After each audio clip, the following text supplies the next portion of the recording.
لك الحمد يا الله الصلاة والسلام عليك يا رسول الله اما بعد اعوذ باللہ من الشیطان الرجیم بسم اللہ الرحمن الرحیم۔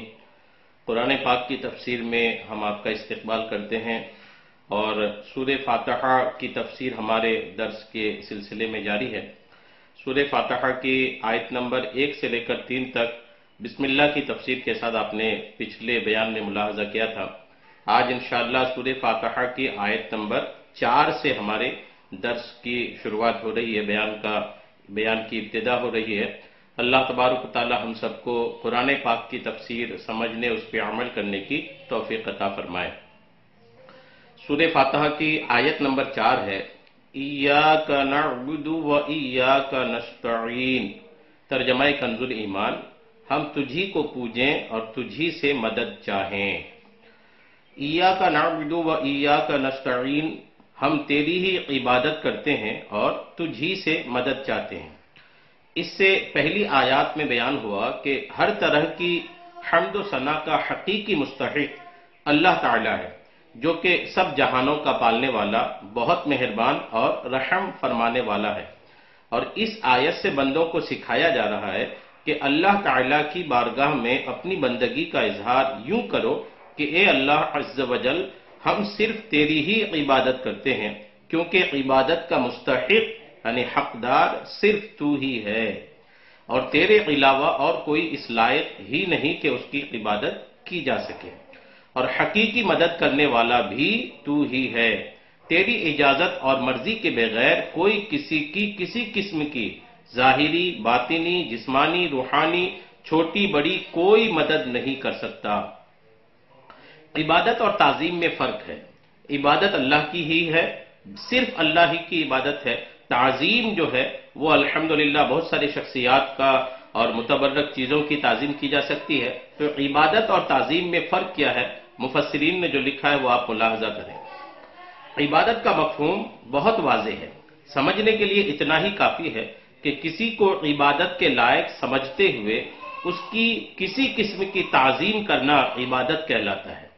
کسی کو عبادت کے لائق سمجھتے ہوئے اس کی کسی قسم کی تعظیم کرنا یہ عبادت کہلاتا ہے، اور اگر عبادت کے لائق نہ سمجھیں تو وہ محض تعظیم ہوگی، عبادت نہیں کہلائے گی۔ جیسے نماز میں ہاتھ باندھ کر کھڑا ہونا عبادت ہے، لیکن یہی نماز کی طرح ہاتھ باندھ کر کھڑا ہونا استاد، پیر یا ماں باپ کے لیے ہو تو محض تعظیم ہے، عبادت نہیں۔ اور دونوں میں فرق وہی ہے جو ابھی بیان کیا گیا۔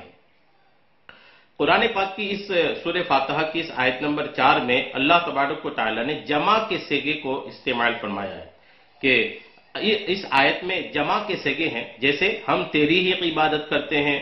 اس سے معلوم ہوا کہ نماز جماعت کے ساتھ ادا کرنی چاہیے، اور دوسروں کو بھی عبادت میں شریک کرنے کا فائدہ یہ ہے کہ گنہگاروں کی عبادتیں اللہ تعالیٰ کی بارگاہ کے محبوب اور مقبول بندوں کی عبادتوں کے ساتھ جمع ہو کر قبولیت کا درجہ پا لیتی ہیں۔ جماعت کا ایک بہت بڑا فائدہ یہ ہے کہ جماعت میں بہت سارے لوگ شریک ہوتے ہیں۔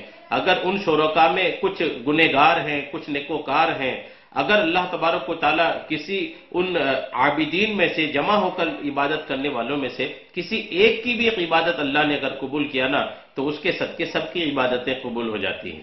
اس لیے وہ عبادت جو مجمع میں کی جا رہی، جماعت سے کی جا رہی، لوگ اکٹھا ہو کر جو عبادت کرتے ہیں اس میں شریک ہونی چاہیے۔ نیز یہ بھی معلوم ہوا کہ اللہ تعالیٰ کی بارگاہ میں اپنی حاجت یعنی ضرورت عرض کرنے سے پہلے اپنی بندگی کا اظہار کرنا چاہیے۔ امام عبداللہ بن احمد نصفی رحمت اللہ تعالی علیہ فرماتے ہیں، عبادت کو مدد طلب کرنے سے پہلے ذکر کیا گیا کیونکہ حاجت طلب کرنے سے پہلے اللہ تعالیٰ کی بارگاہ میں وسیلہ پیش کرنا قبولیت کے زیادہ قریب ہے۔ یعنی مدد بعد میں آئی، پہلے عبادت، ایاک نعبد، عبادت کا ذکر پہلے ہے، اس کے بعد پھر وَإِيَّاكَ نَسْتَعِينُ، مدد بعد میں ہے۔ مطلب یہ ہے کہ اللہ تبارک و تعالیٰ کی بارگاہ سے اگر مدد چاہیے تو پہلے رب کی عبادت کریں، عبادت کرنے کے بعد پھر مدد چاہے، یہ قرآن کی تعلیم ہے، اور اللہ تبارک و تعالیٰ نے خود الحمدللہ اپنے کلام میں یہ طریقہ کار کو سکھایا بندوں کو کہ بندے اگر تمہیں کچھ رب تبارک و تعالیٰ کی بارگاہ سے چاہیے تو پہلے عبادت کرو، پہلے ان کے لیے سجدے کرو، ان کی یاد مناؤ، ان کا ذکر کرو، اس کی عبادت کرنے کے بعد پھر جب الحمدللہ آپ مدد طلب کریں گے تو آپ کے لیے مدد الحمدللہ عبادت کے وسیلے سے ضرور حاضر رہے گی۔ یہ جو میں نے آپ کو عرض کیا یہ تفسیر مدارک سورہ فاتحہ کی آیت نمبر 4 کے تحت ہے، صفحہ 14 پہ ہے۔ ہر مسلمان کو چاہیے کہ وہ اللہ تعالیٰ کی بارگاہ میں کسی کا وسیلہ پیش کر کے اپنی حاجات کے لیے، اپنی ضروریات کے لیے دعا کیا کرے تاکہ اس وسیلے کے صدقے دعا جلد مقبول ہو جائے۔ اور اللہ تعالیٰ کی بارگاہ میں وسیلہ پیش کرنا قرآن و حدیث سے ثابت ہے۔ چنانچہ وسیلے کے بارے میں اللہ تعالیٰ ارشاد فرماتا ہے، یا ایھا الذین آمنوا اتقوا اللہ وابتغوا الیہ الوسیلہ، ترجمہ کنز العرفان، اے ایمان والو اللہ سے ڈرو اور اس کی طرف وسیلہ ڈھونڈو۔ اور سنن ابن ماجہ میں ہے کہ ایک نابینا صحابی بارگاہ رسالت صلی اللہ تعالی علیہ وسلم میں حاضر ہو کر دعا کے طالب ہوئے تو پیارے آقا علیہ السلام نے انہیں اس طرح دعا مانگنے کا حکم دیا۔ کس طرح؟ نبی نے حکم دیا اس نابینا صحابی کو کہ اس انداز سے دعا مانگو۔ کس انداز سے؟ اللہم انی اسألک واتوجہ الیک بمحمد نبی الرحمت یا محمد انی قد توجہت بک الی ربی فی حاجتی ہذہ لتقضی اللہم فشفعہ فیّا۔ یہ رسول اللہ نے یہ دعا تعلیم کے طور پر ارشاد فرمایا۔ اس کا ترجمہ کیا ہے؟ اے اللہ عز و جل، میں تجھ سے سوال کرتا ہوں اور تیری طرف نبی رحمت حضرت محمد مصطفیٰ صلی اللہ تعالی علیہ وسلم کے ساتھ متوجہ ہوتا ہوں۔ اے محمد صلی اللہ تعالی علیہ وسلم، میں نے آپ صلی اللہ تعالی علیہ وسلم کے وسیلے سے اپنے رب عز و جل کی طرف اپنی اس حاجت میں توجہ کی تاکہ میری حاجت پوری کر دی جائے۔ اے اللہ عز و جل، پس تو میرے لیے حضور صلی اللہ تعالی علیہ وسلم کی شفاعت قبول فرما۔ یعنی رسول اللہ صلی اللہ تعالی علیہ وسلم نے خود اپنے اس صحابی کو یہ تعلیم ارشاد فرمایا کہ جب دعا مانگو تو میرے وسیلے سے مانگو۔ الحمدللہ۔ یہ حدیث پاک ابن ماجہ کتاب الصلاۃ جلد نمبر 2 صفحہ 157 حدیث نمبر 1385 کے اندر موجود ہے۔ اعلیٰ حضرت امام احمد رضا خان فاضل بریلوی رحمۃ اللہ علیہ فرماتے ہیں، علماء تصریح فرماتے ہیں کہ پیارے آقا علیہ السلام کو نام لے کر ندا کرنی حرام ہے۔ یہ جو آپ نے دعا سنی ابھی، اس دعا میں یا محمد کا لفظ کا مذکور ہے، یعنی اس میں یا محمد لکھا ہوا ہے۔ تو پیارے آقا علیہ السلام کو نام لے کر کے یوں پکارنا، تو اعلیٰ حضرت رحمۃ اللہ علیہ فرماتے ہیں کہ حضور علیہ السلام کو نام لے کر ندا کرنی یعنی پکارنا حرام ہے، اور یہ بات واقعی محل انصاف ہے کہ جسے اس کا مالک و مولا تبارک و تعالی نام لے کر نہ پکارے تو غلام کی کیا مجال کہ وہ راہ ادب سے تجاوز کرے۔ بلکہ امام زین الدین مراغی وغیرہ محققین نے فرمایا کہ اگر یہ لفظ کسی دعا میں وارد ہو جو خود نبی کریم صلی اللہ تعالی علیہ وسلم نے تعلیم فرمائی ہو، جیسے دعا یا محمد انی توجہت بک الی ربی، تاہم اس کی جگہ یا رسول اللہ یا نبی اللہ کہنا چاہیے۔ حالانکہ الفاظ دعا میں حت الوسع تغیر نہیں کی جاتی۔ یہ مسئلہ مہمہ یعنی اہم ترین مسئلہ جس سے اکثر اہل زمانہ غافل ہیں، واجب الحفظ ہے۔ یعنی اگرچہ احادیث میں دعا کے اندر لفظ یا محمد ہی لکھا ہے، بندوں کو چاہیے اور اللہ کے بندوں کو، رسول اللہ کی امتی کو، عاشقان رسول کو چاہیے کہ وہ اس میں یا محمد نہ بول کر کے یا رسول اللہ اور یا نبی اللہ ہی کہے۔ یہ امام زین الدین مراغی رحمۃ اللہ تعالی علیہ کا قول ہے۔ اعلیٰ حضرت کی یہ جو توضیحات میں نے آپ کو عرض کیا، یہ فتاوی رضویہ جلد نمبر 30 صفحہ 157 اور 158 میں ہے۔ ایاک نستعین، اور تجھ ہی سے مدد چاہتے ہیں، وَإِيَّاكَ نَسْتَعِينُ، اور تجھ ہی سے مدد چاہتے ہیں۔ اس آیت میں بیان کیا گیا کہ مدد طلب کرنا خواہ واسطے کے ساتھ ہو یا واسطے کے بغیر ہو، ہر طرح سے اللہ تعالیٰ کے ساتھ خاص ہے۔ واسطہ بلا واسطہ ہر طرح کی مدد کرنے والا صرف اللہ ہے۔ اور اللہ تعالیٰ کی ذات ہی ایسی ہے جس سے حقیقی طور پر مدد طلب کی جائے۔ اعلیٰ حضرت امام احمد رضا خان رحمۃ اللہ تعالی علیہ فرماتے ہیں، حقیقی مدد طلب کرنے سے مراد یہ ہے کہ جس سے مدد طلب کی جائے اسے بالذات قادر، مستقل مالک اور غنی بے نیاز جانا جائے کہ وہ اللہ تعالیٰ کی عطا کے بغیر خود اپنی ذات سے اس کام یعنی مدد کرنے کی قدرت رکھتا ہے۔ اللہ تعالیٰ کے علاوہ کسی اور کے بارے میں یہ عقیدہ رکھنا ہر مسلمان کے نزدیک شرک ہے، اور کوئی مسلمان اللہ تعالیٰ کے علاوہ کسی اور کے بارے میں ایسا عقیدہ نہیں رکھتا۔ اور اللہ تعالیٰ کے مقبول بندوں کے بارے میں مسلمان یہ عقیدہ رکھتا ہے کہ وہ اللہ تعالیٰ کی بارگاہ تک پہنچنے کے لیے واسطہ اور حاجات پوری ہونے کا وسیلہ اور ذریعہ ہیں۔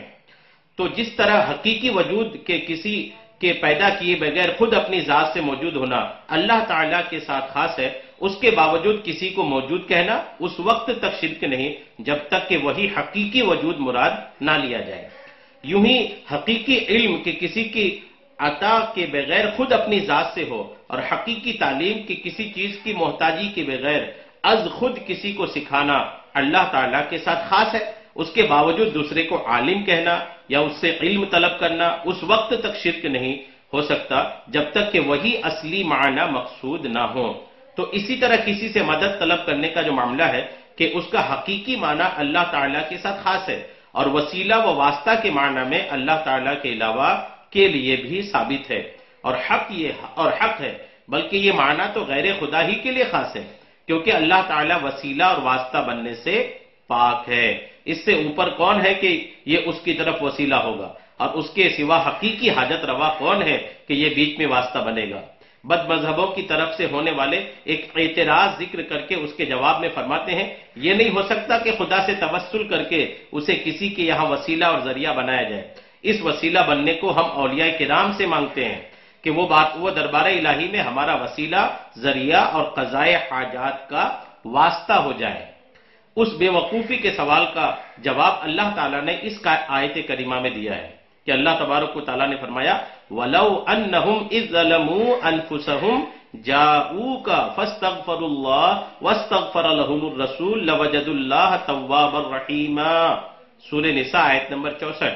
ترجمہ، اور جب وہ اپنی جانوں پر ظلم یعنی گناہ کر کے تیرے پاس حاضر ہوں اور اللہ سے معافی چاہیں اور معافی مانگے ان کے لیے رسول، تو بے شک اللہ کو توبہ قبول کرنے والا مہربان پائیں گے۔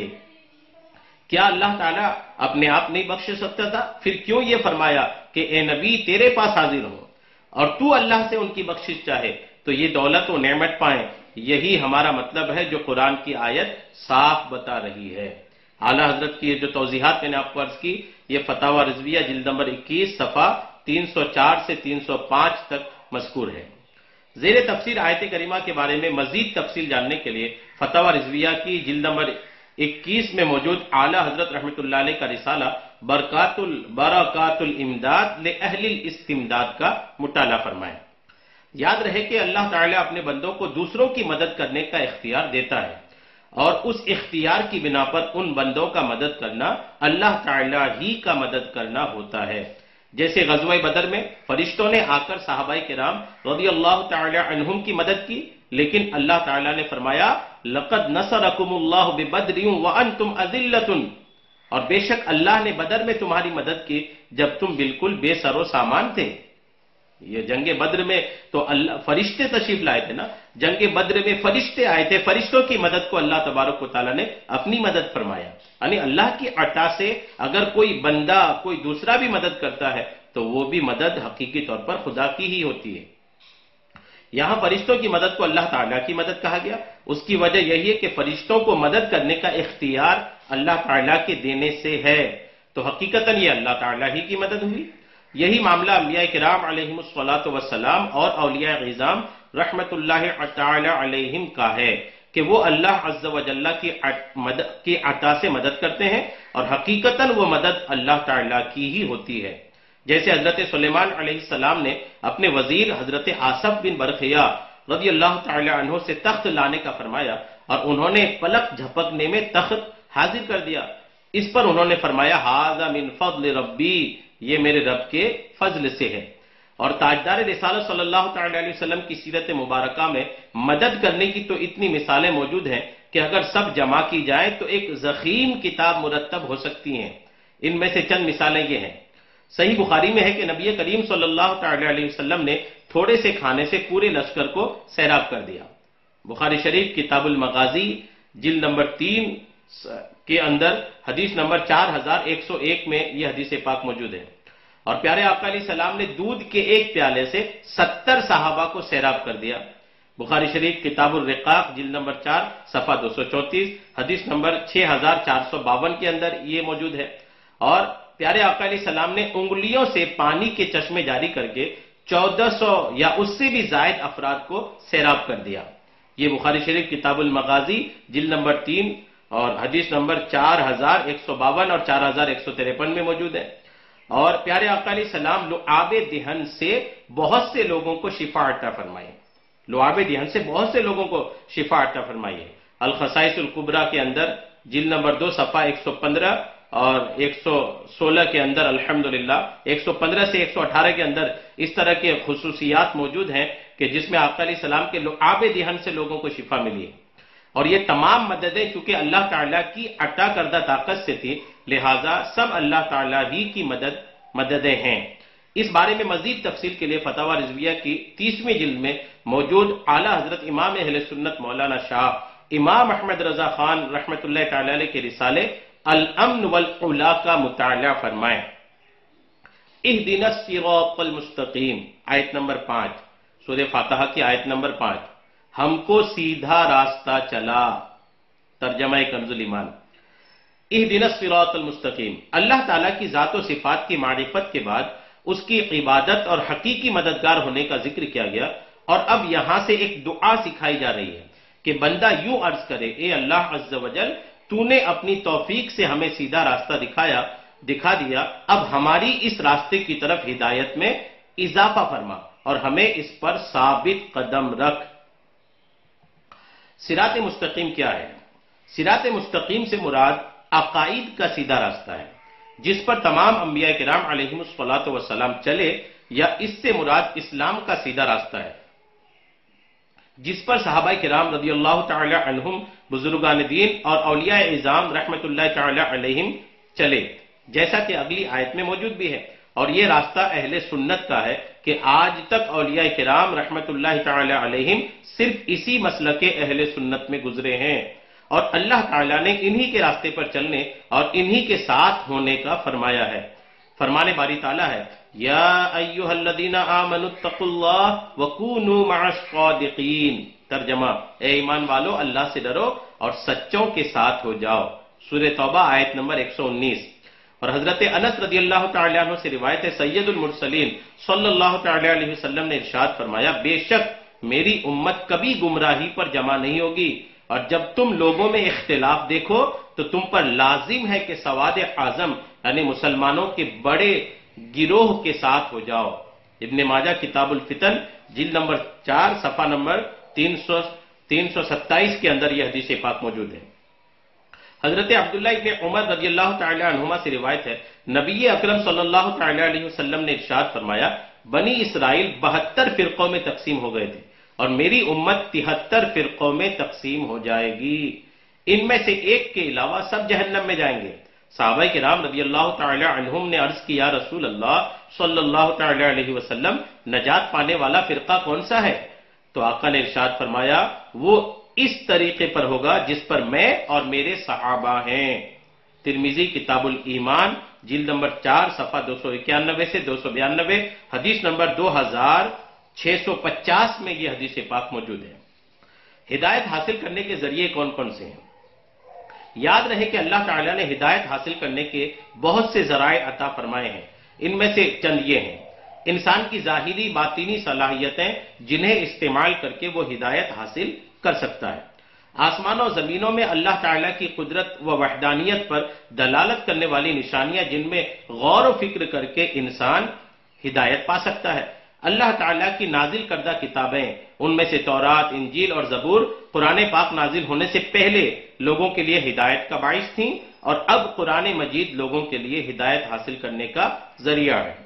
اللہ تعالیٰ کے بھیجے ہوئے خاص بندے انبیاء کرام اور مرسلین عظام علیہم الصلاۃ والسلام یہ اپنی اپنی قوموں کے لیے ہدایت حاصل کرنے کا ذریعہ تھے، اور ہمارے نبی حضرت محمد مصطفیٰ صلی اللہ تعالی علیہ وسلم قیامت تک آنے والے تمام لوگوں کے لیے ہدایت کا ذریعہ ہیں۔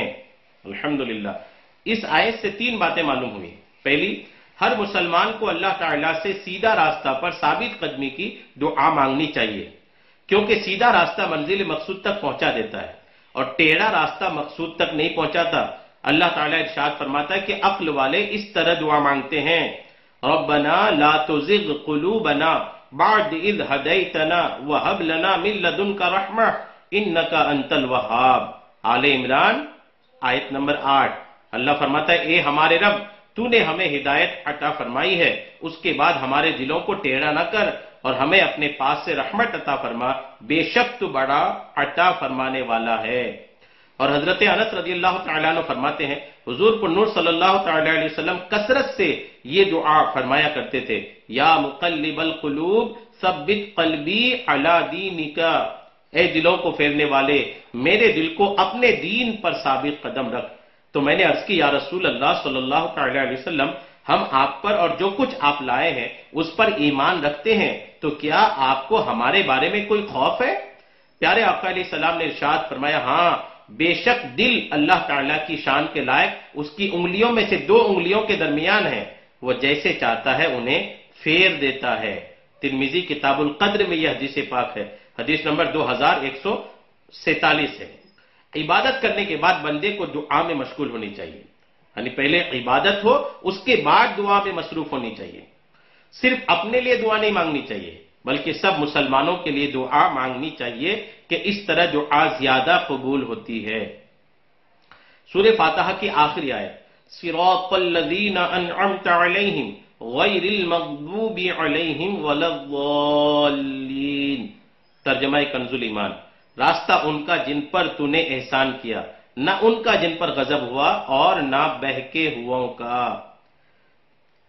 صراط الذین انعمت علیہم، یہ جملہ اس سے پہلی آیت کی تفسیر ہے کہ صراط مستقیم سے مراد ان لوگوں کا راستہ ہے جن پر اللہ تعالیٰ نے احسان و انعام فرمایا، اور جن لوگوں پر اللہ تعالیٰ نے اپنا فضل و احسان فرمایا ہے ان کے بارے میں اللہ ارشاد فرماتا ہے وَمَن يُطِعِ اللَّهَ وَالرَّسُولَ فَأُولَٰئِكَ مَعَ الَّذِينَ أَنْعَمَ اللَّهُ عَلَيْهِم مِّنَ النَّبِيِّينَ وَالصِّدِّيقِينَ وَالشُّهَدَاءِ وَالصَّالِحِينَ وَحَسُنَ أُولَٰئِكَ رَفِيقًا۔ سورہ نساء آیت نمبر 69۔ ترجمہ، اور جو اللہ و رسول کی اطاعت کرے تو وہ ان لوگوں کے ساتھ ہوں گے جن پر اللہ نے فضل کیا، یعنی انبیاء اور صدیقین اور شہداء اور صالحین، یہ کتنے اچھے ساتھی ہیں۔ قرآن کی سورہ فاتحہ کی اس آخری آیت سے 2 باتیں معلوم ہوئی۔ جن امور پر بزرگان دین کا عمل رہا ہو وہ صراط مستقیم پر داخل ہے، وہ صراط مستقیم میں داخل ہے۔ امام فخر الدین رازی رحمۃ اللہ علیہ فرماتے بعض مفسرین نے فرمایا کہ اہدنا الصراط المستقیم کے بعد صراط الذین انعمت علیہم کو ذکر کرنا اس بات کی دلیل ہے کہ مرید ہدایت اور مکاشفہ کے مقامات تک اسی صورت پہنچ سکتا ہے جب وہ کسی ایسے کامل پیر کی پیروی کرے جو درست راستے کی طرف اس کی رہنمائی کرے، غلطیوں اور گمراہیوں کی جگہوں سے اسے بچائے، کیونکہ اکثر لوگوں پر نقص غالب ہے اور ان کی عقلیں حق کو سمجھنے، صحیح اور غلط میں امتیاز کرنے سے قاصر ہیں۔ تو ایک ایسے کامل شخص کا ہونا ضروری ہے جس کی ناقص شخص پیروی کرے، یہاں تک کہ اس کامل شخص کی عقل کے نور سے اس ناقص شخص کی عقل بھی مضبوط ہو جائے، تو اس صورت میں وہ سعادتوں کے درجات اور کمالات کی بلندیوں تک پہنچ سکتا ہے۔ غیر المغضوب علیہم ولا الضالین، جن پر اللہ تعالیٰ کا غضب ہوا ان سے مراد یہودی اور بہکے ہوئوں سے مراد عیسائی ہیں، جیسا کہ سنن ترمذی جلد نمبر 4 صفحہ 444 حدیث نمبر 2964 میں ہے، اور امام فخر الدین رازی رحمۃ اللہ علیہ نے بھی یہ لکھا ہے کہ جن پر غضب ہوا ان سے مراد بد عمل ہیں اور بہکے ہوئوں سے مراد بد عقیدہ لوگ ہیں۔ تفسیر کبیر جلد نمبر 1 صفحہ 222 اور 23 میں یہ لکھا ہے۔ ہر مسلمان کو چاہیے کہ وہ عقائد، اعمال، سیرت، صورت ہر اعتبار سے یہودیوں، عیسائیوں اور تمام کفار سے الگ رہے، نہ ان کے طور طریقے اپنائے اور نہ ہی ان کے رسم و رواج اور فیشن اختیار کرے، اور ان کی دوستیوں اور صحبتوں سے دور رہتے ہوئے اپنے آپ کو قرآن و سنت کے سانچے میں ڈھالنے میں ہی اپنے لیے دونوں جہان کی سعادت تصور کرے۔ بعض لوگ وَلَضَّالِّينَ کو وَلَضَّالِّينَ پڑھتے ہیں، ان کا ایسا کرنا حرام ہے۔ اعلی حضرت امام احمد رضا خان رحمۃ اللہ علیہ فرماتے ہیں، ضاد، ضا، ذال، ذا سب حروف متباینہ متغایرہ، یعنی ایک دوسرے سے جدا جدا حروف ہیں، ان میں سے کسی کو دوسرے سے تلاوت قرآن میں قصدن بدلنا، اس کی جگہ اسے پڑھنا، نماز میں ہو خواہ بیرون نماز، حرام قطعی و گناہ عظیم، افتراء علی اللہ و تحریف کتاب کریم ہے۔ فتاوی رضویہ جلد نمبر 6 صفحہ 305 میں۔ اس مسئلے کے بارے میں دلائل کے ساتھ تفصیلی معلومات حاصل کرنے کے لیے فتاوی رضویہ کی 6 جلد میں موجود ان رسائل کا مطالعہ فرمائیں۔ ایک، نعم الزاد لروم الضاد الجام الصاد عن سنن الضاد، یہ اعلیٰ حضرت کے 2 رسالے ہیں۔ اب وَلَضَّالِّينَ کے بعد عموماً لوگ آمین کہتے ہیں، کہنی بھی چاہیے۔ آمین کے تعلق سے کچھ مسائل سن لیجئے۔ آمین اس کا معنی کیا ہے؟ آمین کا معنی کیا ہے؟ اس کا معنی ہے اے اللہ عز و جل تو قبول فرما، اور دوسرا معنی ہے اے اللہ عز و جل تو ایسا ہی فرما۔ آمین سے متعلق شرعی مسائل، یہ قرآن مجید کا کلمہ نہیں ہے، یاد رکھیے گا، آمین قرآن کے کلمات میں سے نہیں ہے۔ نماز کے اندر اور نماز سے باہر جب بھی سورہ فاتحہ ختم کی جائے تو اس کے بعد آمین کہنا سنت ہے۔ احناف کے نزدیک نماز میں آمین بلند آواز سے نہیں بلکہ آہستہ کہی جائے گی۔ سورہ فاتحہ کی تفسیر الحمدللہ مکمل ہوئی۔ سورہ فاتحہ کی یہ تفسیر کتابوں کے حوالہ سے میں نے آپ کو پیش کرنے کی سعادت حاصل کیا۔ اللہ تبارک و تعالی ہمیں سورہ فاتحہ سمیت قرآن پاک کی پوری تفسیر سننے سمجھنے اس پہ عمل کرنے کی توفیق عطا فرمائے۔ آمین بجاہ النبی الامین صلی اللہ تعالی علیہ وسلم۔